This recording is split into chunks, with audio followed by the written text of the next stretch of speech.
Shabbat Shalom a todos.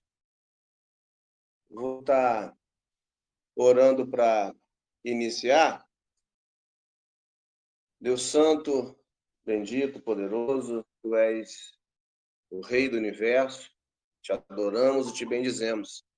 E nessa tarde, Pai, clamamos a Ti por sabedoria, por discernimento, que o Teu Ruach venha abrir as nossas mentes para entendermos essa porção da Tua Palavra, uma porção maravilhosa, que o Senhor venha, ó Deus, falar nos corações de cada um dos Teus filhos que estarão assistindo essa aula e o que estarão ouvindo mais tarde, Senhor, ou amanhã, depois, mas que o Senhor venha estar abençoando e fortalecendo a cada um. Opera, Senhor, na vida de cada um de nós. Toma o teu povo, Israel, nos quatro cantos dessa terra. Que o Senhor venha, Senhor, abrir os olhos, Senhor, do teu povo, para que eles venham reconhecer Yeshua como Messias, ó Pai. E pedimos a Ti que haja paz, ó Pai, em Jerusalém. Que o Senhor venha, Senhor, fazer a Tua vontade. Em nome de Yeshua Mashiach. Amém. Amém. Amém. Shalom, então, boa tarde a todos.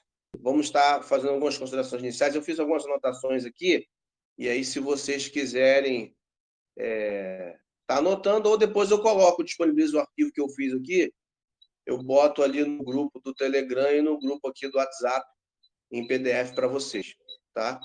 Ficou um arquivo aí de cerca de 7 páginas, e vamos estar fazendo a leitura do texto bíblico e esses comentários aqui, tá bom?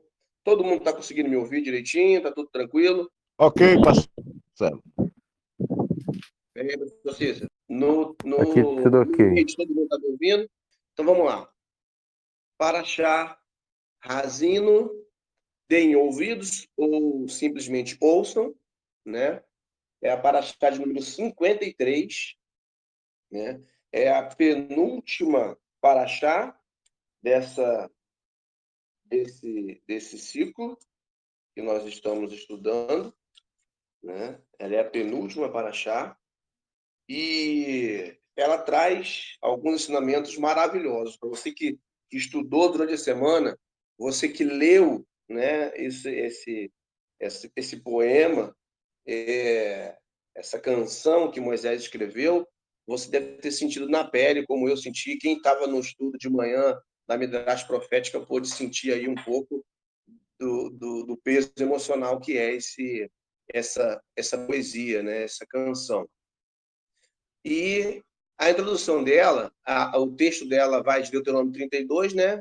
Verso 1 até o verso 52. A Haftará, né? Nós podemos aí ver como sugestão, 2 Samuel 22, verso 1 ao verso 51. E a sugestão para Brit Hadashah, Romanos 10, versos 14 a 21. Também João 20, verso 1 a 31. Hebreus 12, 28 e 29. E tem tantos outros textos aí que nós podemos estar também estudando. Como introdução, quero trazer para vocês o seguinte. Essa paraxá, né, essa porção, ela é, na verdade, a continuação da porção passada.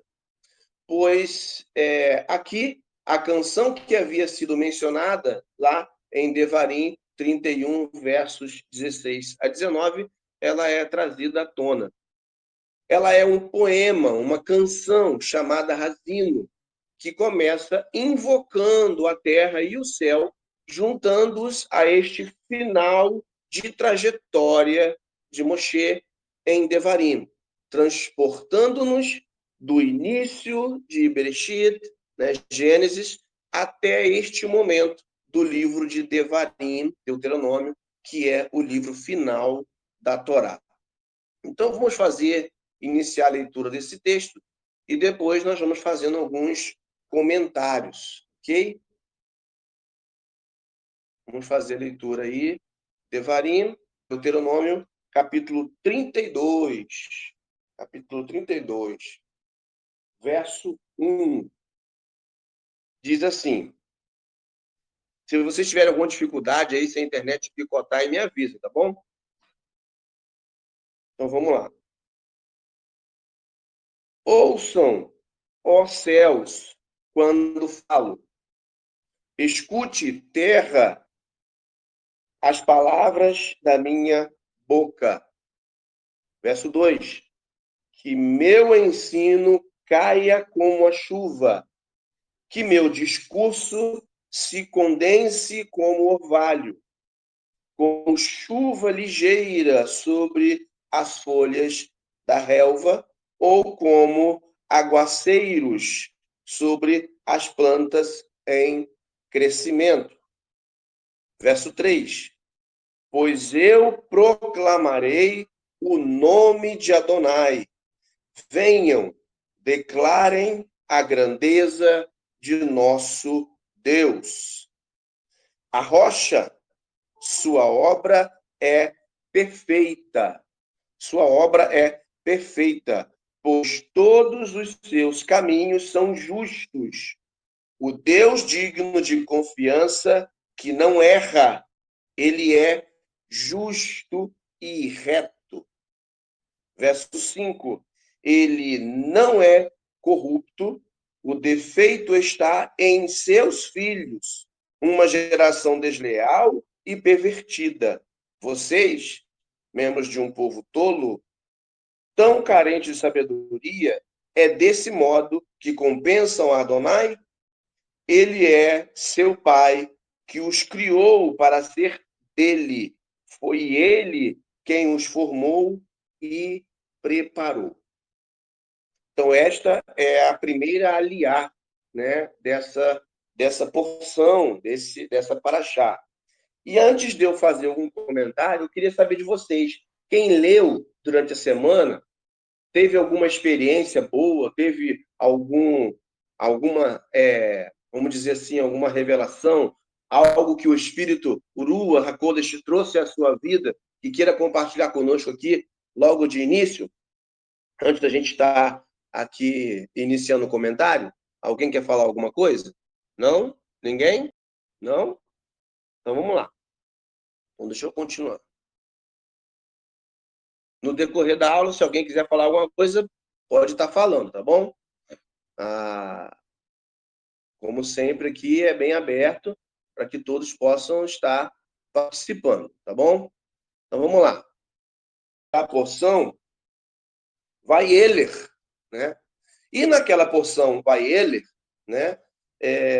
Moshe introduz essa canção, ele menciona essa canção que seria cantada, informando o povo a principal função desse poema, dessa canção. Ele disse lá em Deuteronômio 31, verso 16 a 19, ele disse o seguinte, vocês podem estar abrindo a Bíblia de vocês aí e estar comparando. Deuteronômio 31, verso 16 a 19, da porção anterior, ele fala o seguinte: e disse o Eterno a Moshe, eis que tu estás para jazer com os teus pais, e levantar-se-á este povo, e errarás atrás de seus deuses estranhos, e violará a aliança que fiz com ele. Então crescerá o meu furor contra ele naquele dia, e o abandonarei, e esconderei o meu rosto dele. E agora escreverei para vós este cântico, e tu ensina-o aos filhos de Israel, para que este cântico me seja por testemunha contra os filhos de Israel. Então, Deuteronômio, Devarim 31, 16 a 19. Então, a gente está vendo que lá na porção passada, na parada passada, né, o Eterno já vinha falando sobre isso com Moisés, que o povo iria se afastar e que esta canção, que, como nós vimos hoje, quem estava na Midrash Profética, né, como nós vimos hoje, que o verbo do Eterno usou a boca de Moisés para falar, né, para cantar, tá? Isso daí, nós vemos que isso daqui já estava sendo anunciado lá atrás, né? Ou seja, o propósito desse poema, dessa canção, é guiar o povo durante os tempos difíceis e nas provações em que se pudesse pensar que Deus os tenha deixado, para que se lembrem, ou para que eles se lembrassem, de que no momento em que se arrependerem e fizerem techuvá, retorno, conversão, o Eterno os livraria. Então, esta canção seria um marco.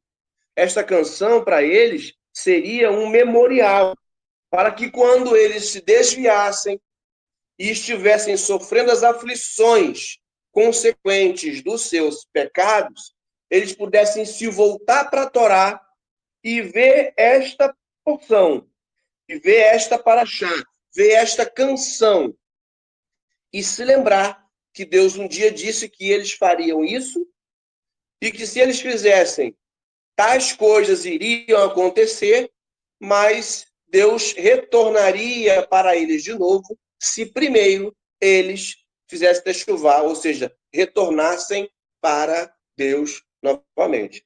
Então, esta é uma canção profética. Hazinu, como nós vamos ver, ela é uma canção profética, né? O Eterno usou Moshe para escrever estas coisas, para falar, para cantar. Isso foi um cântico, na verdade, né? Para cantar essas coisas, para que isso ficasse gravado na mente, na memória, né, dos israelitas. E aí, como nós vemos no início dessa porção, ele fala que ele chama céus e terra para ser, mais uma vez, para ser testemunhas. E a gente vai ver algumas coisas a respeito disso daí daqui a pouco. Até aqui, todo mundo acompanhando direitinho? Amém, pastor. Vamos lá. O pessoal não deu retorno, mas eu acredito que esteja ouvindo, né? Este cântico de Moshe, ele fala de toda a história de Israel. Ele é um resumo, por isso eu disse na introdução, que ele pega desde Gênesis até aqui agora em Devarim, Deuteronômio, né? Ele conta toda a história de Israel, desde o princípio até o final, e ele avança, irmãos. Este poema, esta canção, ele avança no tempo, por isso que ele é profético, porque ele ultrapassa o limite do tempo. Iria acontecer. Muitas coisas não iriam acontecer. Para eles, hoje já aconteceu. Na época, ainda iria acontecer. Mas ainda tem, nesse poema, muitas coisas que irão acontecer ainda no futuro. Então, este é um poema que literalmente casa com todo o ensino que todos nós aqui no nosso grupo, né, sempre ensinamos, né, quando vamos estudar os profetas, quando vamos estudar texto da Torá, que é o quê? O contexto histórico, né, e o contexto da primeira e segunda vinda de Yeshua. Este poema, ele entra também nessa mesma forma de entendimento, tá? Porque ele perpassa todos os períodos da história de Israel até hoje e daqui para frente ele também alcança este período, tá? Então ele vai da história de Israel desde o princípio até o final.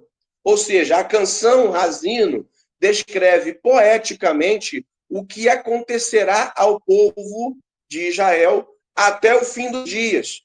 Ele prevê seu castigo por transgredir o povo de Deus, como veio acontecendo, né, desde o decorrer da história e até hoje, e descreve como, por fim, Deus punirá aqueles que erraram contra eles no exílio. Assim como o texto descreve as punições para o povo de Israel, né, para os hebreus, para os judeus, no decorrer da história, Deus também prevê julgamentos e punições para aqueles que levaram o povo para o exílio, para aqueles que foram usados como instrumento, como ferramenta para punir o povo. Por quê? Porque essas nações que foram usadas como ferramenta para punir o povo, né, muitas delas gostaram muito do que fizeram, mas Deus não gostou da forma como eles agiram. E aí nós temos que entender uma coisa. Nós precisamos entender uma coisa. Por mais que alguém faça mal para nós e Deus vá punir essas pessoas, é preciso que nós entendamos que não podemos nos alegrar com o julgamento que Deus trouxer sobre as vidas delas. Assim como as outras nações, né? E nós vemos isso nos profetas menores, né? Tem alguns profetas que vão demonstrar isso, né? Deus julgando nações porque se alegraram no momento da tristeza de Israel.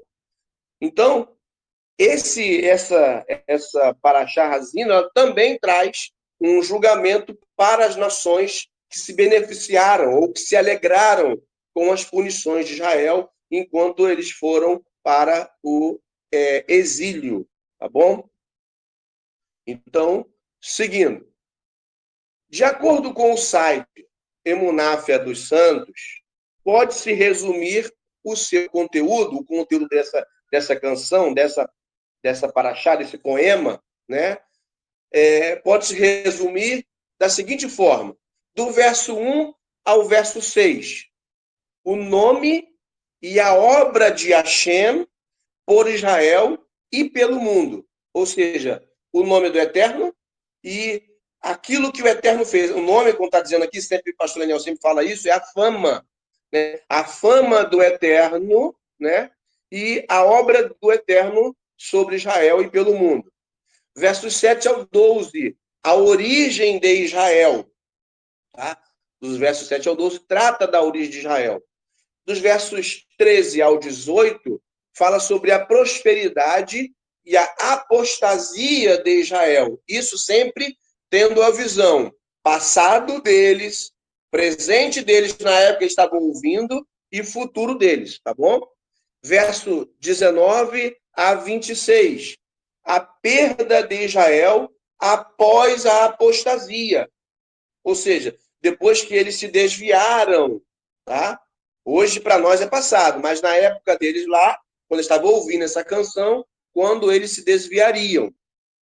Do verso 29 a 30, a dispersão de Israel entre as nações, que é o exílio, né? Que é a galut, né? Que é a diáspora, né? E do verso 40 a 43, a salvação de Israel e a sua influência mundial. E aí é totalmente lá no futuro, tá bom? Então, a palavra hebraica para canção, estou falando canção aqui diversas vezes, tá? A palavra hebraica para canção é shira, e no plural, shirot. Segundo o Midrash, o ensino dos antigos, há 10 shirot, ou canções proféticas, das quais Hazino, essa porção que nós temos aqui, é a quarta. Ou seja, antes dessa, houveram outras 3, né? Canções proféticas. Vejamos, então, um pouco sobre essas canções proféticas aí, tá? Essa shirot. A primeira shira, né? Primeira shira, Adam, né? Recitou, né? Quando lá no Gan Eden ele compôs a Mizmor Shir Lion HaShabbat, ou seja, uma canção, um poema para o Shabat. Tá? Os estudiosos vão dizer que lá no Éden, né? Quando Adam foi criado e entrou no Shabat, nós sabemos que ele foi criado no 6º dia, e ao final do 6º dia entrou-se o Shabat, como nós sabemos. Então ele criou esta canção para o Shabat, na qual louvou a grandeza desse dia que o Eterno estabeleceu. Então essa foi a primeira shira. A segunda shira, nas praias do Mar Vermelho, Moshe e Bnei Israel, os filhos de Israel, entoaram uma shira pela sua miraculosa libertação do exército do faraó, tá? Então ali no deserto, na praia, eles cantaram uma canção. Também os filhos de Israel entoaram uma canção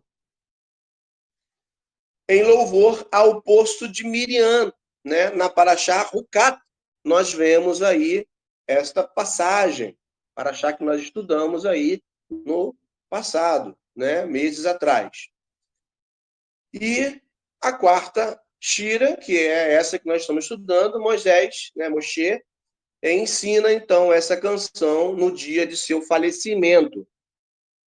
A quinta shira é Yehoshua, Josué, que canta quando lutou com os Emoritas em Givon, quando o sol milagrosamente deteve-se no céu o seu curso, né? Em benefício do exército de Israel. Então foi cantado essa quinta shira. A sexta é Débora e Baraque compuseram quando Deus entregou os inimigos em suas mãos, incluindo o general cananita Sisra, né, lá em Juízes 5. E ainda temos também quando Ana, deu à luz a Samuel, após ter sido estéril durante muitos anos. Ela louvou ao Eterno com uma canção profética lá em Samuel capítulo 2. O rei Davi, no final da vida, compôs uma shira também de agradecimento ao Deus por tê-lo salvado de todos os seus inimigos. Lá em 2 Samuel, capítulo 22. Nós temos aí outra shira. E, penúltimo, a nona shira, o rei Salomão, escreveu também a Shir Hashirim. E, por último, a 10ª e mais bela canção ainda não foi entoada, né? Mas ela já está pronta.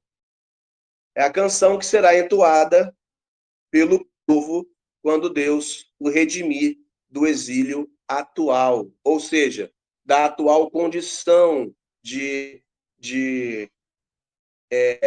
possibilidade de pecar que nós vivemos, da vida dura que vivemos, essa carne que pode nos fazer transgredir a Torá.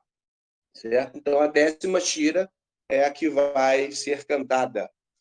Ainda de acordo com o Midrash, embora as primeiras 9 canções sejam chamadas shira no gênero feminino singular, a 10ª é denominada shir no masculino singular, pois está escrito: naquele dia este shir será cantado na terra de Yehudá.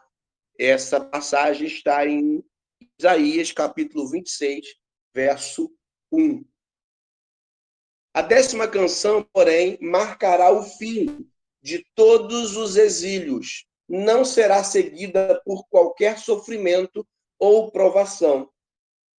Por isso, devemos entender que este será o momento da redenção final, em que o Messias Yeshua estará redimindo aos servos fiéis e dando entrada a seu povo no reino do Eterno, finalizando com os sofrimentos dos 6 milênios anteriores. Baruch Hashem. Até aqui, tudo tranquilo, irmãos? Alguma dúvida? Algum comentário? Nada? Shalom, pastor. Shalom, Diana. Na benção? Tudo, pastor. Depois disponibiliza pra gente esse pedacinho aí. Eu comecei a anotar, mas eu me perdi. Tanto nas partes dos versículos, na divisão dessa canção que a gente leu, quanto as canções que você falou separadinho. Eu comecei, mas não precisa repetir agora não. Se puder disponibilizar depois, eu anoto direitinho.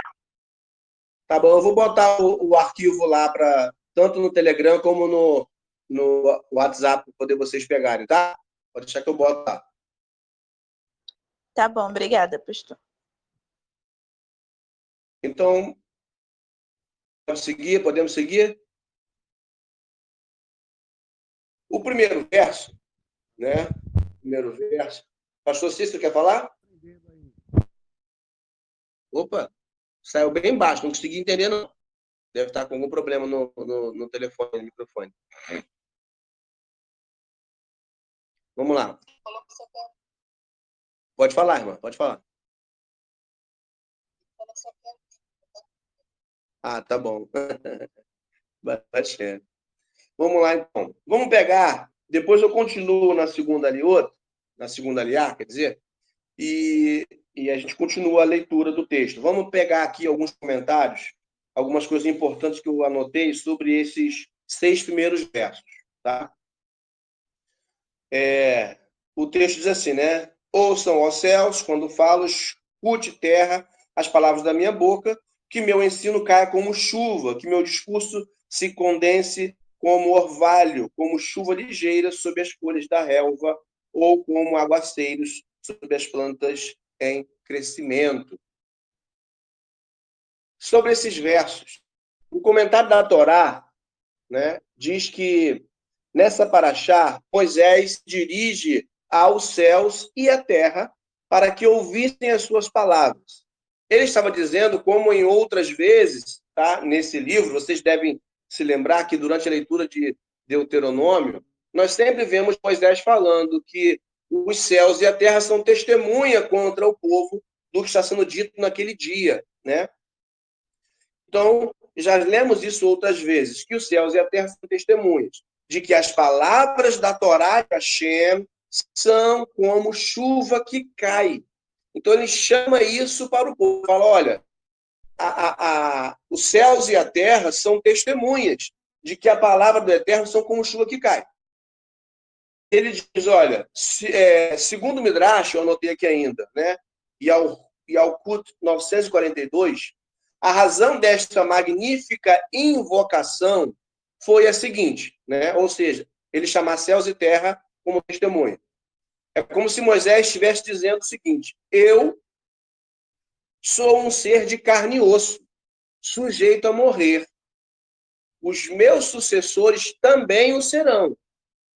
Se o povo de Israel vier esquecer a lei e transgredir a divina aliança, quem lhe fará lembrar a sua desobediência e infidelidade? Ou seja, como um mero ser humano, Moisés não poderia fazer nada. Então, essa vai se tornar a razão dele invocar céus e terra. Então ele fala, olha, eu vou chamar contra eles testemunhas permanentes, os céus e a terra. Agora, guardem bem isso, porque isso é importante para depois, tá? Eu vou chamar contra eles testemunhas permanentes, os céus e a terra. É a voz que eu invoco. Moisés continua dizendo, eu chamo os céus e a natureza inteira para encaminhar Israel no caminho do bem e desviá-lo da via do mal e da ingratidão humana. Que os céus e a terra sejam os eternos censores do povo de Deus. E aí ele finaliza, nós, os condutores dos povos, né? Aqueles que guiam, os líderes, né? Passamos, nós morremos. E vós, céus e terra, ficareis para sempre. Certo?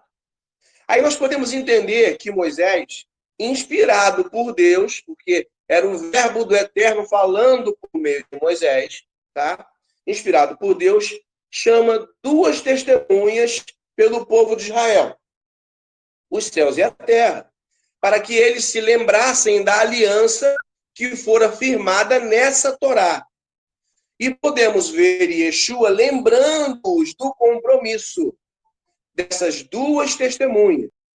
Vamos lá.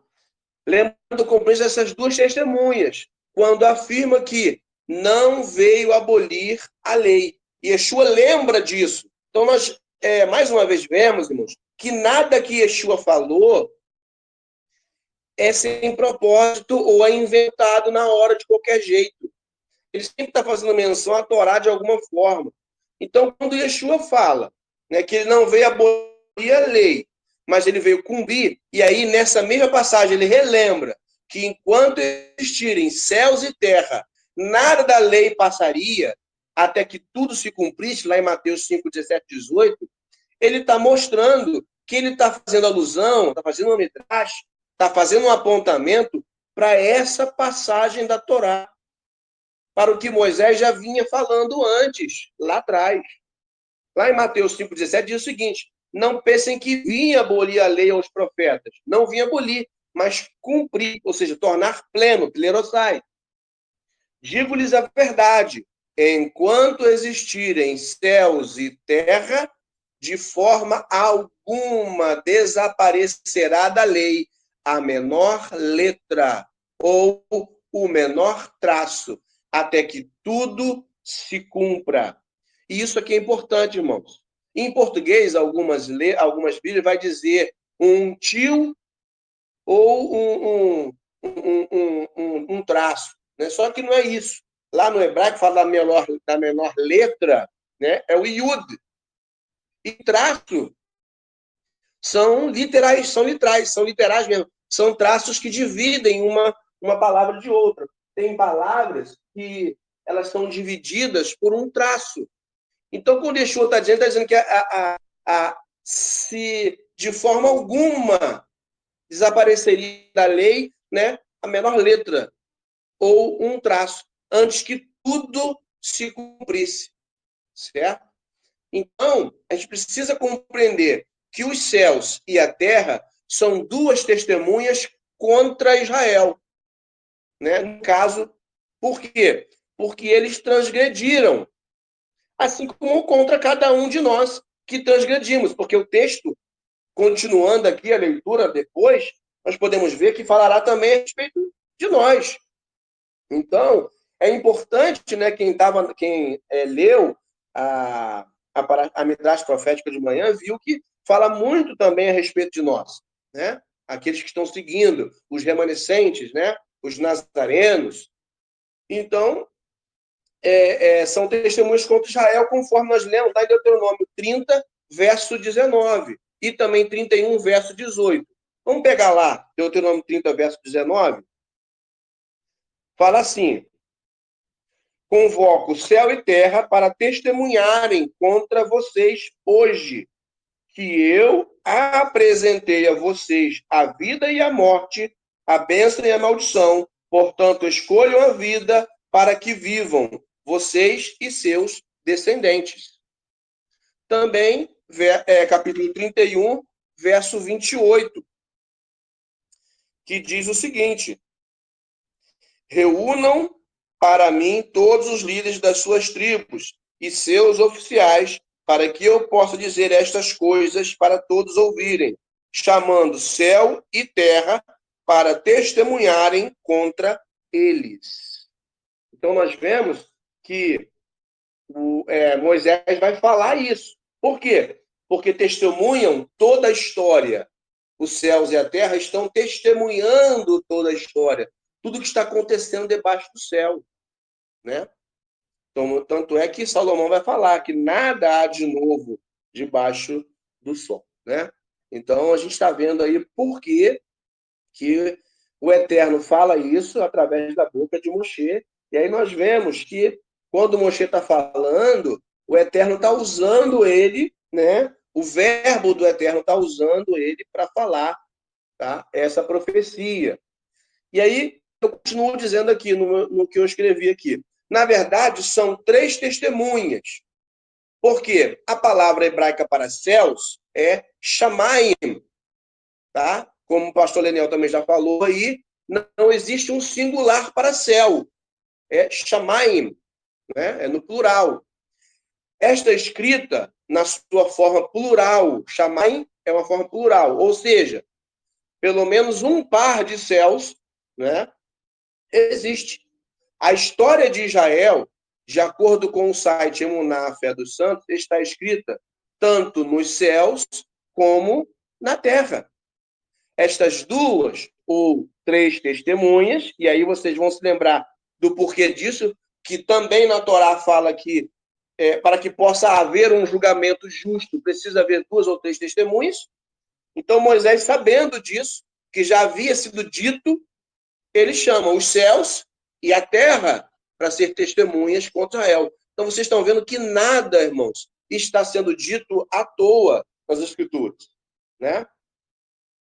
Essas 2 ou 3 testemunhas serão os primeiros a atirar pedras contra Israel se eles cometessem infidelidade contra o pacto, em conformidade com o que lemos em Deuteronômio 11, 17 e 17, 7. Né?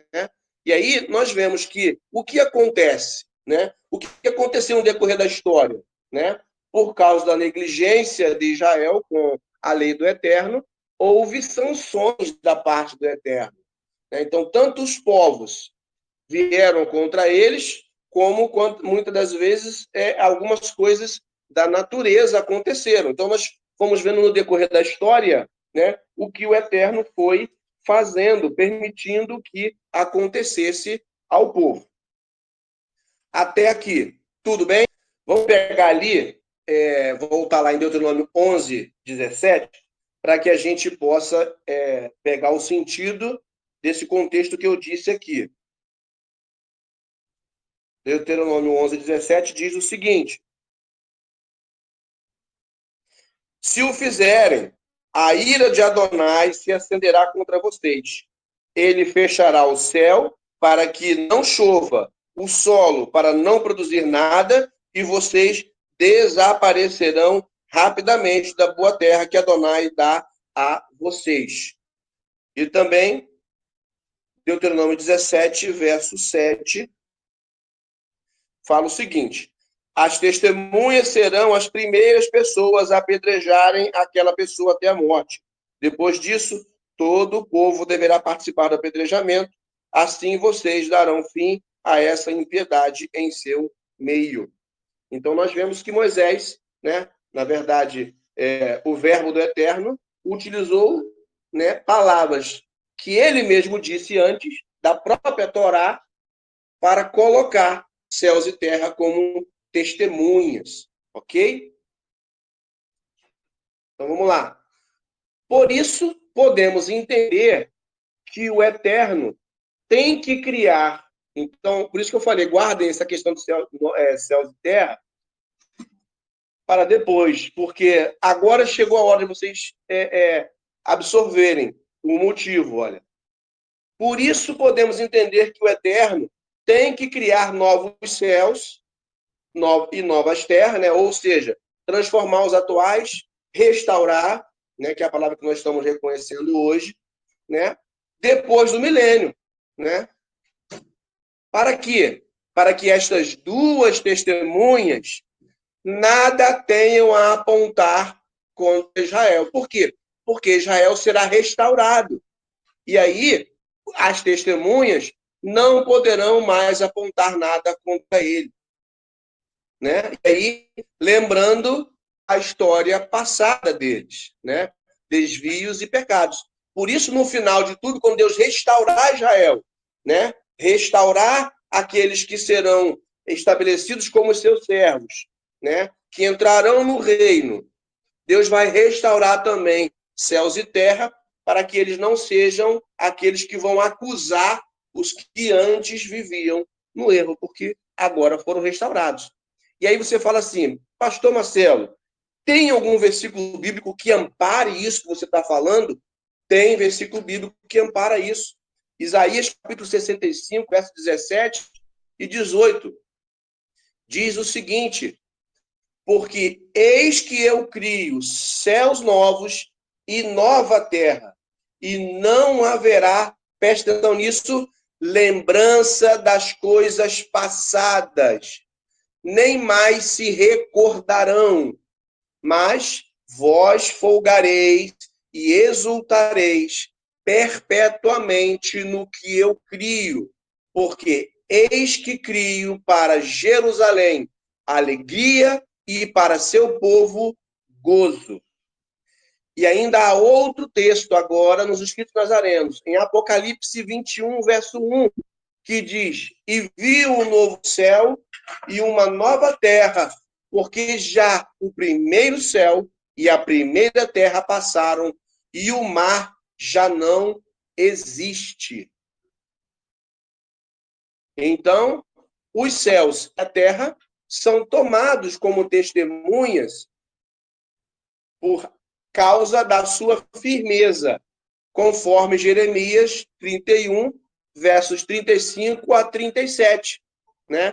Nós vemos lá em Jeremias 31, verso 35 a 37, que é dito, né, que enquanto houver céus e terra, dia e noite, tarde e manhã, né, o Eterno não deixaria de ter Israel como seu povo escolhido, certo? E o rolo da Torá pode ser, ele fala ali, ó, o rolo da Torá pode ser queimado, mas não as estrelas, nem as pedras. Por isso que eles são testemunhas, né? Então, mesmo que o rolo da Torá seja queimado, as estrelas não são destruídas, né? Ou seja, nem as pedras que representam as tábuas das Aserat Hadevim, das 10 palavras, né? Os 10 mandamentos. Então, eles são testemunhas muito firmes, ok? Isaías, capítulo 43, 18, para confirmar o que o pastor está lendo aí, não fiqueis a lembrar coisas passadas, não vos preocupeis com acontecimentos antigos, eis que farei uma coisa nova, né? Que são a nova Isso. terra, novos céus, não é verdade, pastor? Isso. Deixa eu anotar aqui também, botar aqui no meu arquivo esse texto aí também. Isaías 43, 18, você falou? Correto, pastor, 43, 18. Muito bom, muito bom. Deixa eu até botar aqui também. Amém. Aí leva lá para Isaías 65, 17, que o pastor já leu, tá bom? Isso. Baruch Hashem. Mais alguém aí? Algum... Pode falar, pastor Cícero. Fica à vontade. Não, só falei amém. Amém. Mais alguém? Quer falar alguma coisa? Complementar? Alguma dúvida? Pessoal do Meet? Pode prosseguir, pastor, pode prosseguir. Vamos lá. Vamos prosseguir então aqui. Então, a importância da Torá, né? A gente voltando lá para os versos 1 e 2 dessa paraxá, a gente vai falar sobre a importância da Torá. E aí Moisés fala o seguinte, olha, proteja a minha doutrina como chuva, caia como o orvalho meu discurso. Né? Vamos comentar um pouco sobre isso. Moshe declara que a Torá, como a chuva, traz a vida. Ele continua, céu e terra serão testemunhas de que eu agora estou proclamando que a Torá é como chuva. Por que Moisés compara a Torá com a chuva? Por quê? Alguém pode dar uma ideia? Por que Moisés compara a Torá como chuva? O pastor, ele compara por causa das gotas de sangue de Yeshua, né? Ele já está profetizando o que ia acontecer com Yeshua. Isso também. Também. Isso aí no sentido profético, né? Na Midrash, né? Profética, Correto. exatamente. Isso aí, correto. E a água também limpa tudo que é tipo de sujeira. Torá. Isso. Dogma romano e volta a Torá do Eterno. Yeshua Hamashia, Torá viva. É isso aí mesmo, João. Baruch Hashem. A água também ela é um instrumento de limpeza, de purificação. Legal. Mas o quê? O sangue de Yeshua, quando foi derramado na terra, foi para limpar a terra, não é isso? Foi, isso aí. Isso aí. Mas o quê? Vamos aí, é um brainstorm. Qual a ideia mais? O que a chuva... Qual é a característica da chuva quando ela cai? É trazer vida, trazer vida. Trazer vida na terra seca. Traz vida na terra seca. É isso aí. Mais o quê? Pessoal do Meet aí, nada? Ninguém dá ideia? E faz florescer aquilo que estava morto, começará a dar frutos. Isso. Faz florescer, dá crescimento, tá? Dá crescimento. Irmãos, olha só, eu estou recebendo uma chamada aqui do Meet dizendo que em 8 minutos, sua chamada termina em 8 minutos. Faço chamadas mais longas, aí eu tenho que fazer um upgrade depois aqui. Se cair, irmãos, eu vou abrir outro, tá? Quando se cair aqui, eu vou abrir outro. Só para vocês ficarem cientes aí, pessoal do Meet. Aí vocês imediatamente voltam, tá bom? Então, olha só. Agora, deixa eu falar para vocês algo que eu escrevi aqui. Então, por que Moshe comparou a Torá com a chuva? A chuva representa a Torá escrita, que vem diretamente do céu, em quantidades que não podem ser medidas. O orvalho pode representar a boa halahá, ou seja, o passar da teoria para a prática, o caminhar em conformidade com a Torá. Agora, observe isso. O site rabad.org também dá uma interpretação para o fato de Moshe ter comparado a Torá com a chuva. Olha o que o Rabat fala. Diante de vários motivos, né, estão alguns abaixo relacionados. Eu vou dizer a vocês agora quais são. Ele fala, assim como a água, e aí vai o que vocês falaram agora, olha, assim como a água é vital para a sobrevivência do universo, assim também é a Torá para os servos de Deus. Outra, a água é um purificador muito importante. Olha o que o irmão Jorge falou aí. Da mesma forma, a Torá purifica e eleva aqueles que a estudam e cumprem pelo mérito do céu, ou seja, pelos méritos da vida justa de Yeshua, certo? Outro, assim como a chuva não cria uma nova planta, mas apenas desenvolve e amadurece uma semente ou planta já existente, também a Torá desenvolve as sementes no coração da pessoa. Explica-se ainda que uma pessoa deve primeiro dedicar seu coração e mente ao estudo da Torá, e então seus estudos serão frutíferos. Ou seja, primeiro, conheça a Torá para que todo o resto da sua vida frutifique. E aqui pode-se entender o que Yeshua diz em Mateus 6, verso 33, irmãos. Ele fala lá, busquem, pois, em primeiro lugar o reino de Deus e a sua justiça, e todas essas coisas lhe serão acrescentadas. O que nós viemos aprendendo desde que estamos na caminhada, que é o reino de Deus e a sua justiça? Não é viver na prática da Torá? Então, Yeshua estava falando disso. Para que a sua vida seja frutífera, é preciso buscar o reino de Deus e a justiça dele, que é a prática da Torá, e é a Torá e o que ela instrui. Então, nós estamos vendo aqui, né, alguns pontos do porquê que Moisés comparou a Torá com gotas de chuva. Ainda tem mais um. Ó, um verdadeiro servo de Deus jamais se cansa de estudar a Torá.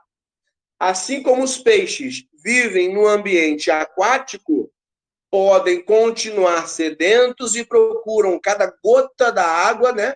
Assim, a pessoa mergulhada na Torá deseja ouvir ainda outra explicação, porque quer aprender mais e quer aprender mais, como é o nosso caso, né? Esse deve ser um modelo também para nós, que fomos aproximados a Israel pelo Messias, desejar a cada dia aprender mais da Torá de Hashem. Até aqui, tudo bem? Amém, pastor. Pastor Marcelo, quando você estava falando aí me veio na mente, sabe o que agora? Yeshua andando na água, Torá. Exatamente. Yeshua trilhava pela Torá. Então, ele andando por cima da água é um sinal da vida justa dele em obediência à Torá. Perfeito, irmão Jorge, perfeito. Baruch Hashem. Alguém quer fazer alguma pergunta? Prosseguir, então. Moshe ainda diz mais no verso 2. Ele disse, caia como orvalho o meu discurso. E aí eu faço outra pergunta. Depois de comparar a Torá com chuva, ele também comparou com orvalho. Por quê? Por que ele compara com orvalho? Então vamos lá. Entenda que, de acordo com os rabinos, né, a chuva pode até aborrecer algumas pessoas. A gente sabe que tem gente que não gosta de período chuvoso. A chuva incomoda um, incomoda outro, assim como tem gente que não gosta do período de sol, o sol incomoda. Então, para que as pessoas não pensassem que a Torá pudesse atrapalhar, olha o que os rabinos falam. Olha o que os rabinos falam. A chuva pode até aborrecer algumas pessoas, pois pode incomodar viajantes nas estradas e as pessoas com barris de vinho abertos, cujo vinho poderia se estragar com a água da chuva. No entanto, para que não se tenha uma ideia errônea a respeito da Torá e de que talvez ela possa fazer alguém infeliz, Moshe explicou que não é este o caso. A Torá, a esse respeito, é também como orvalho. Por quê? Todos, sem exceção, se alegram ao ver o orvalho cair. Sendo assim, devemos entender que a Torá traz apenas felicidade. Então, podemos ver sobre essa alegria, essa felicidade que a Torá traz, né? Num versículo, num salmista. Olha o que o salmista diz: felizes são aqueles cujo caminho da vida é irrepreensível, que vivem pela Torá de Adonai. Então, vamos lá. Continuando, então. Por isso, podemos ver o salmista dizer a respeito da Torá: felizes são aqueles cujo caminho da vida é irrepreensível, que vivem pela Torá de Adonai. Salmo 119, verso 1. Então, a gente está vendo que a Torá ela traz felicidade, ela traz alegria, ela gera condições para o homem viver bem, certo? Continuando. Moshe estava dizendo aos filhos de Israel que, assim como ele arriscou sua vida quando permaneceu 40 dias no Monte Sinai, entre os anjos, né, na presença do Eterno, eles deveriam também estar preparados para se sacrificarem pela Torá. E que sacrifício é esse? A renúncia às suas próprias vontades, a fim de obedecer à vontade de Adonai, escrita na Torá. Então, a nossa renúncia, a renúncia às nossas vontades, ao nosso querer em favor de obedecer ao Eterno, nos traz vida. Certo? Nos traz vida. Então, Moisés faz essa comparação aí. Certo? Então, nós devemos entender que quanto mais renúncia fizermos de coisas que nos afastam da Torá, mais próximos à vontade de Deus e mais próximos ao reino de Deus estamos. Né? Quanto mais próximos da vontade do Eterno, mais próximos do reino de Deus estamos. Então, vamos cumprindo Torá, vamos vivendo, vamos fazendo de acordo com a vontade do Eterno e vamos estar seguindo cada vez mais em frente à vontade do Eterno, a estar entrando no reino, conforme essa paraxá vai trazer para nós. Alguém quer falar alguma coisa? Essa declaração de Moshe também continha uma prece, que esta mensagem não deveria ser ignorada, mas entrar nos corações dos filhos de Israel. Eles dizem, que meus ensinamentos sejam agradáveis a Bnei Israel, filho de Israel, como a chuva, que minhas palavras sejam bem aceitas por ele como orvalho, com os ventos soprando nas campinas do outono, e como a chuva de primavera que irriga os campos no mês de Adar. Ou seja, ele está fazendo comparação, né, de como que o povo deveria aceitar a Torá do Eterno. Segundo os ensinamentos do site rabat.org, pode-se assim também dizer que meus ensinamentos, entre aspas, né, meus ensinamentos, refira-se à Torá escrita, ou seja, Moisés está dizendo que o que ele estava se referindo era o que ele estava dizendo para eles naquele momento ali, o que foi escrito, tá? E que minhas palavras, a Torá oral, certo? Então ele estava fazendo menção às duas Torot, né? A Torá escrita e a Torá oral. Por isso que ele fala meus ensinamentos e minhas palavras, ok? Porque tem muitas pessoas que às vezes desprezam a Torá oral. Nós desprezamos porque não a conhecemos. Muitas pessoas desprezam porque não a conhecem. Não tem entendimento. A Torá oral vai servir para quê? Para esclarecer algumas coisas da Torá escrita, né? Alguma coisa que a Torá escrita não traz, a Torá oral vai trazer a explicação, o conceito correto. Então, essa é uma referência aí que os rabinos fazem, dizendo que meus ensinamentos falam da Torá escrita e minhas palavras da Torá oral, tá?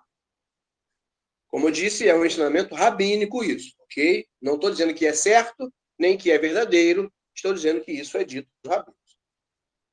Que possamos desejar tanto e cada dia mais aprender da Torá, que esse desejo nos leve a buscar, a escavar mais e a pesquisar mais.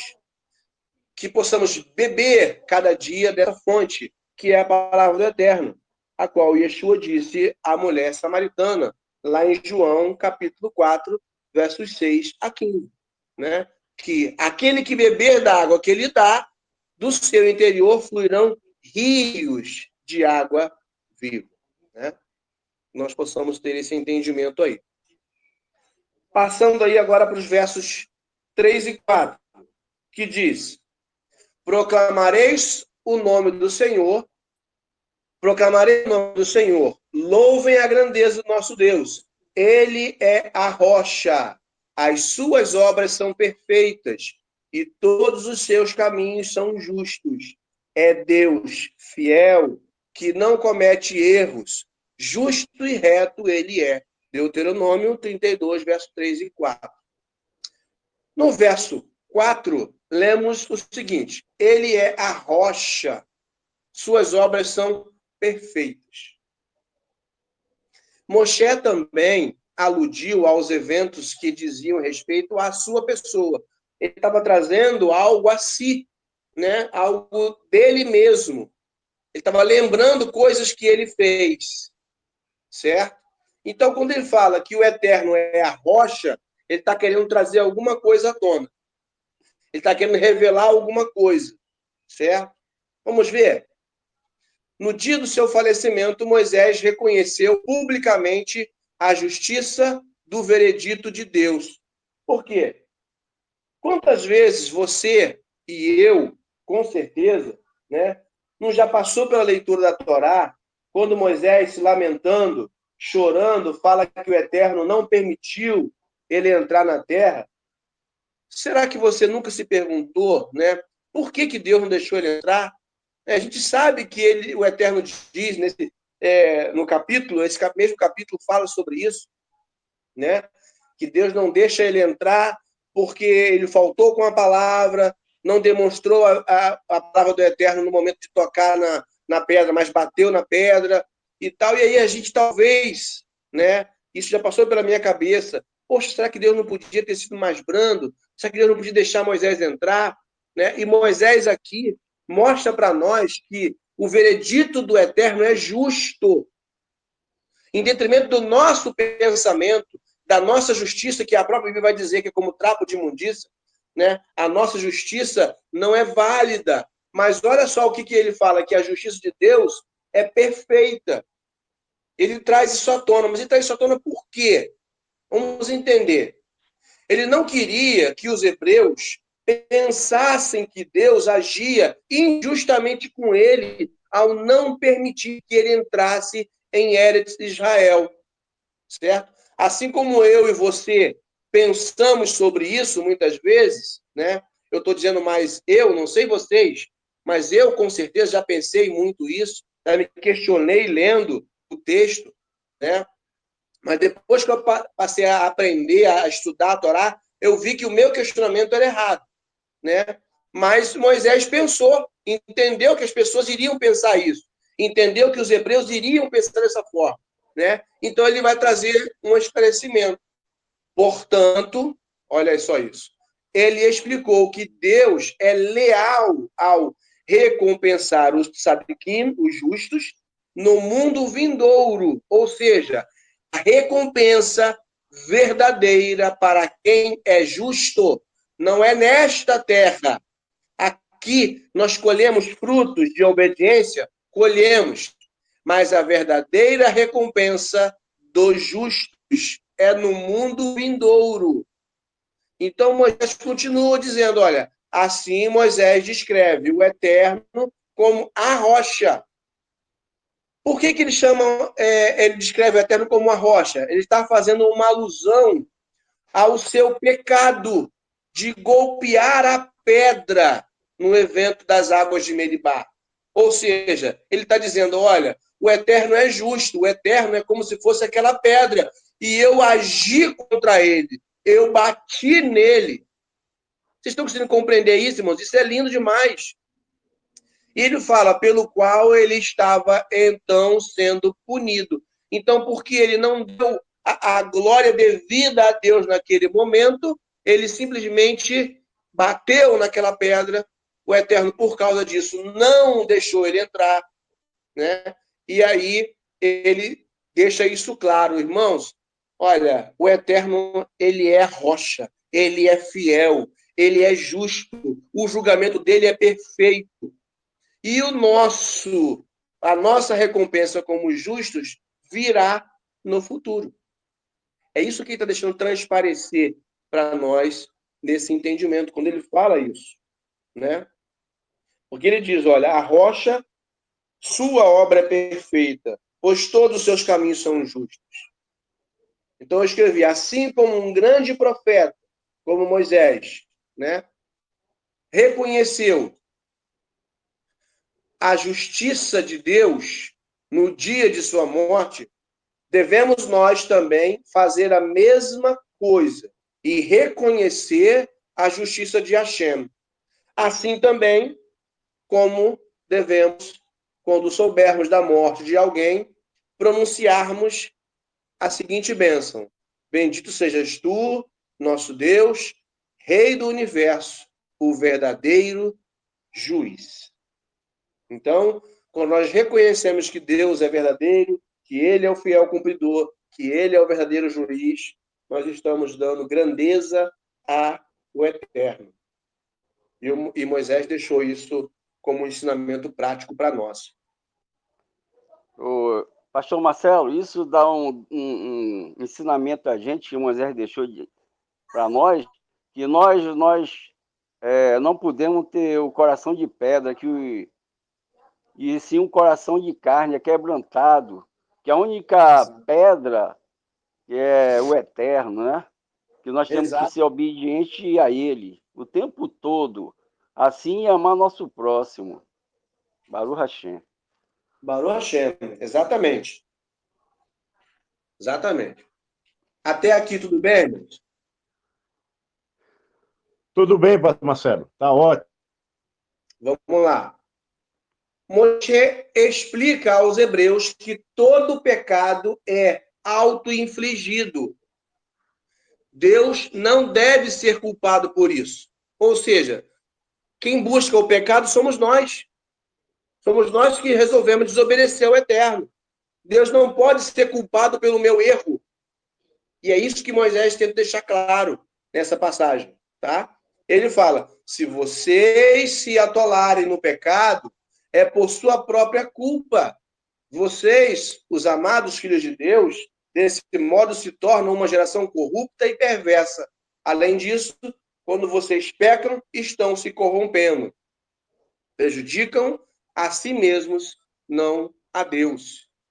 Então, a gente vai vendo que Moisés foi deixando um ensinamento prático através dessa canção, através dessa poesia que ele deixou para nós, né? Vamos pegar agora o verso 5 e 6, que diz: ele não é corrupto, o defeito está em seus filhos uma geração desleal e pervertida. Vocês, membros de um povo tolo, tão carente de sabedoria, é desse modo que compensam a Adonai?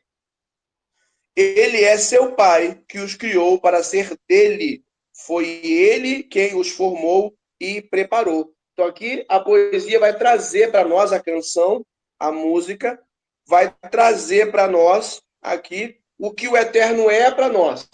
E qual é a nossa parte nisso? Né? Primeiro falando, claro, né, do povo de Israel lá, tá? No momento, no contexto histórico, falando deles, né? Que no decorrer do tempo eles erraram, né? Deixaram de obedecer a Deus, mesmo enquanto Deus estava com eles no deserto. E depois, nós vimos aqui na paraxá anterior, Deus falando que eles iriam, quando Moisés morresse, eles iriam deixar de obedecer. E isso aconteceu.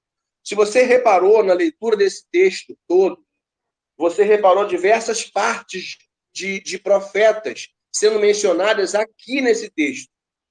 Diversos textos em profetas, Isaías, Jeremias, Ezequiel, são mencionados aqui nessa canção. Certo? Então vamos entrar agora. Ele fala ali, ó. Ele é seu pai, que os criou para ser dele. Foi ele quem os formou e preparou. Olha aqui, o comentário da Torá, da Sefer, fala o seguinte sobre o verso 4. Justo e reto é ele. Ele diz o seguinte, esse versículo constitui uma das crenças fundamentais, tá? O reconhecimento da justiça divina, mesmo quando não conseguimos compreendê-la.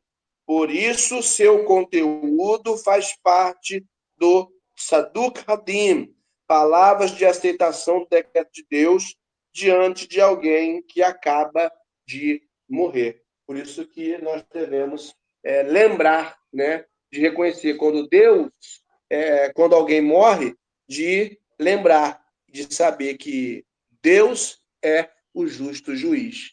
Não sou eu, não é você, nem ninguém que pode julgar alguém que morre nesse mundo, né? E quantas das vezes nós que éramos cristãos, vamos dizer assim, quem era, né, que está no grupo aqui, quem era cristão, né, quando uma pessoa morreu, quando você vai evangelizar uma pessoa, a pessoa falava: "Ah, se você não aceitar Jesus, vamos dizer assim, se você não aceitar Jesus, você vai para o inferno". Quem sou eu para dizer isso? Quem sou eu para dizer isso? O que eu deveria dizer é: bendito sejas tu, eterno, nosso Deus, Rei do universo, que é o justo juiz. Porque é ele quem julga, não somos nós. Agora, nós devemos julgar as coisas, os atos e as atitudes com a reta justiça. Mas aí isso é outra coisa. Não é julgar a pessoa, julgar os atos. E instruir para o bem. Isso é outra coisa. Não é verdade? Pastor Marcelo. Vamos passar agora para a segunda aliar. Segunda aliar do verso 7 até o verso 12. Diz o seguinte, olha: lembre-se de como foram os dias antigos. Pensem sobre os anos de todas as eras. Perguntem a seu pai, ele dirá a vocês. E também o farão seus líderes. Eles darão a vocês essas informações. Logo de cara aqui, nesse verso 7, existe um profeta que menciona algo parecido com isso aqui. Quem é que se lembra? Hoje, na Midrash Profética, foi falado sobre isso, né? Tem um profeta que fala sobre os dias antigos. Jeremias fala sobre os dias antigos, não é isso? Isaías também fala. Então ele diz, olha, lembre-se de como foram os dias antigos. Pensem sobre os anos de todas as eras, relembrando aí o tempo passado. Ele fala, pergunte a seu pai, ele dirá a vocês, e também o farão seus líderes. Eles darão a vocês informações. Ele continua, verso 8. Quando Eliom concedeu a cada nação sua herança ao dividir a raça humana, ou seja, quando espalhou os homens pela terra, ele distribuiu as fronteiras aos povos, de acordo com a população de Israel. Ou seja, ele está dizendo aqui que, vamos dizer, que Deus separou as nações da terra em proporcionalidade com as tribos de Israel. Hoje de manhã, Yohanan chegou a dizer na unidade profética que no mundo vindouro, no Olam Rabá, né, as nações da terra serão divididas em 12, assim como Israel. Né? Então, nós estamos vendo que tudo faz sentido, tudo está de acordo com a Torá. E ele fala, no entanto, verso 9, a porção de... Agora sim, pastor. Agora sim. Isso, deu uma queda aqui. A internet deu uma queda aqui. Então, vamos lá. Vou fazer uma menção aqui. Pastor Marcelo. Oi, pode falar. O senhor falou aqui, pelo estudo de manhã, e o Renan falou que será dividido em 12. Eu posso fazer uma pergunta? Eu quero saber como ficam os 12 apóstolos. Os 12 apóstolos, o que tem? Porque se vai... só quero entender melhor, porque se vai ser dividido em 12 países, né, no mundo vindouro, e os 12 apóstolos, qual a função deles? Não, os apóstolos eles cumpriram a função deles enquanto estavam vivos, né?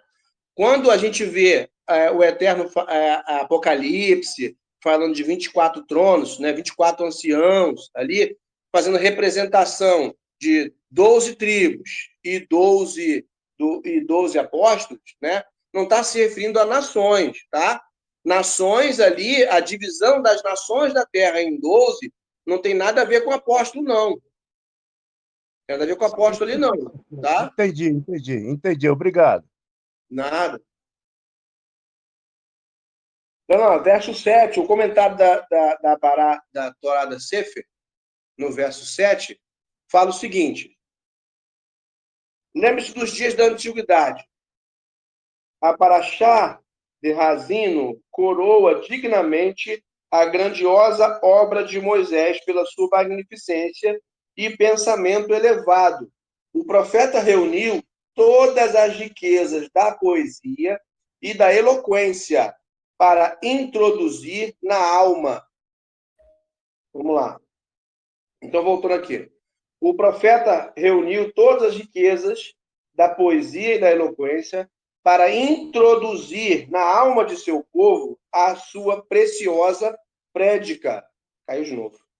Que as minhas palavras sejam para vós como a chuva que penetra na terra e fecunda e a vivifica como orvalho bendito, que sempre traz proveito. Após essa poética introdução, Moisés resume em poucas palavras a história dos hebreus, evocando seu passado, sua modesta origem, suas felicidades e suas iniquidades.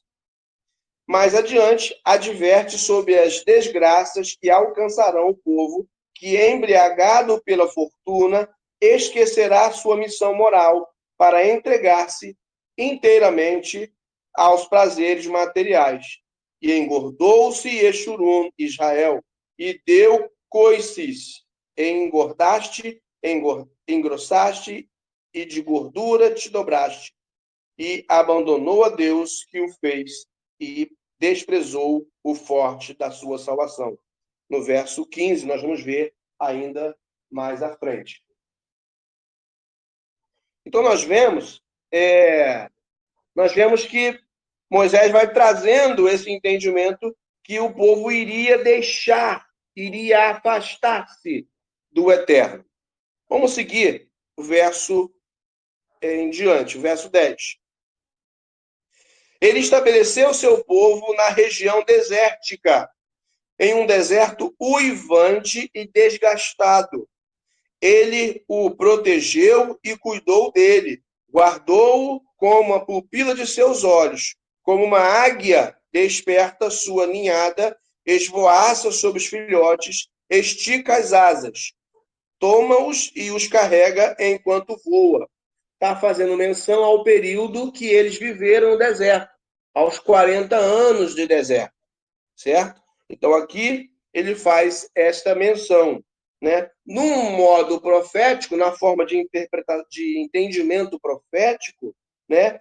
Deus está mostrando aqui o cuidado dele com os remanescentes, com aqueles que se aproximam de Israel através de Yeshua HaMashiach. Mas no contexto literal, ele está fazendo menção, uma lembrança do período do deserto.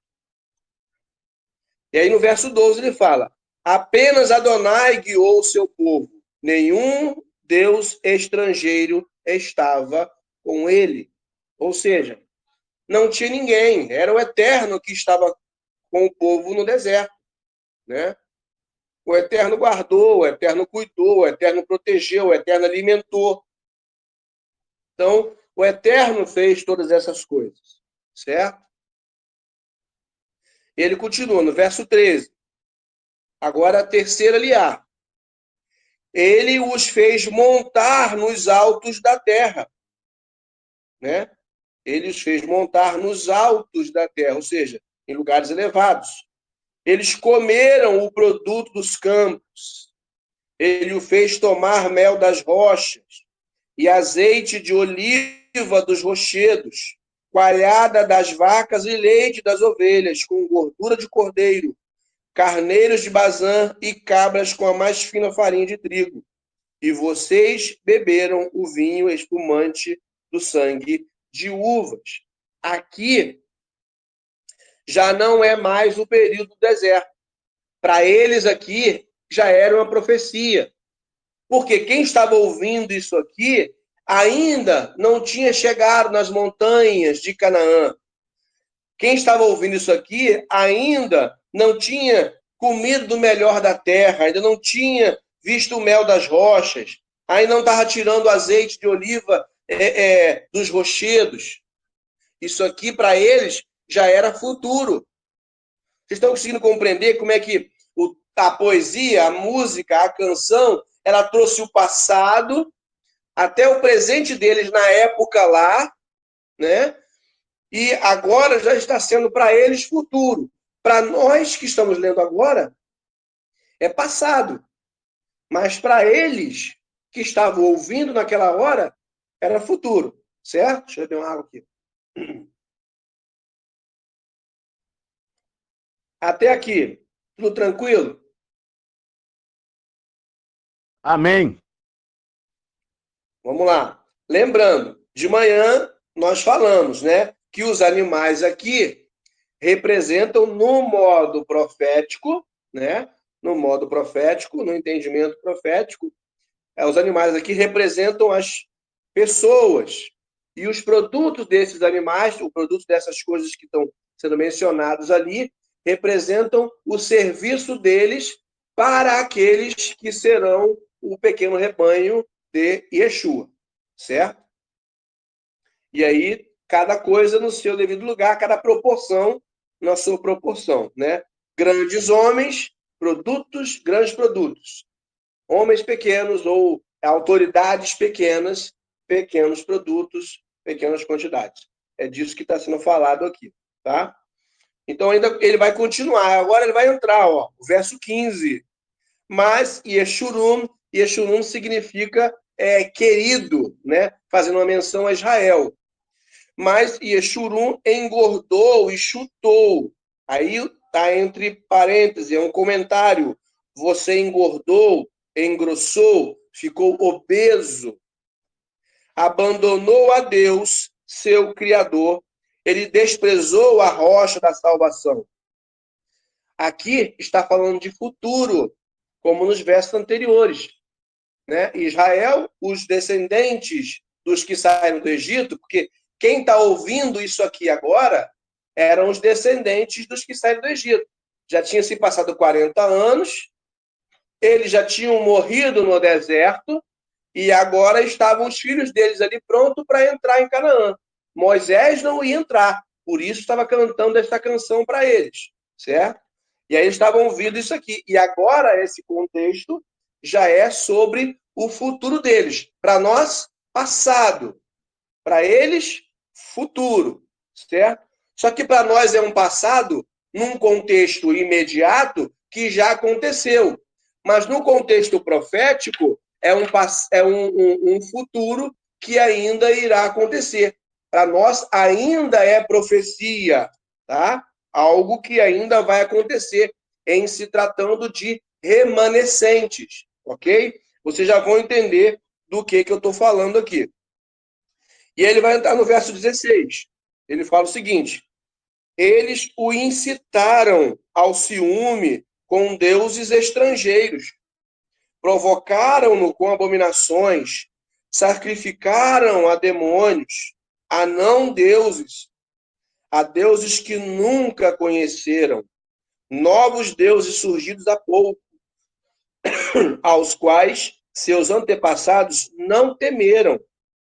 Vocês ignoraram a rocha que os gerou, esqueceram-se de Deus, de quem os fez nascer. Então está falando do que o povo de Israel faria no futuro, né? Nos reinados, nos períodos futuros, período dos juízes, período dos reis, né?